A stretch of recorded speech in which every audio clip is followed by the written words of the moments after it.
कीर्तन ही आपली अतिशय जुनी परंपरा आहे आणि आमच्या कीर्तनकारांनी आपल्या कीर्तनातून, निरूपणातून, आपल्या अभंगातून जे विचार समाजामध्ये पोचवले, जे समाज प्रबोधन केलं, ते खऱ्या अर्थानं अतिशय अवर्णनीय अशा प्रकारचं आहे. आणि मला या गोष्टीचा आनंद आहे.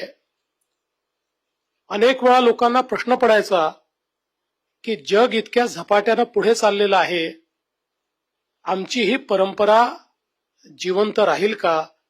पण ज्यावेळेस मी अतिशय तरुण अशा प्रकारचे कीर्तनकार पाहतो, त्यावेळी मला निश्चितपणे ही खात्री वाटते की ही परंपरा आमच्या सनातन परंपरेसारखी सनातन परंपरा आहे, जी कधीच संपू शकत नाही, जिचा कधीच नाश होऊ शकत नाही, अशा प्रकारची परंपरा आहे.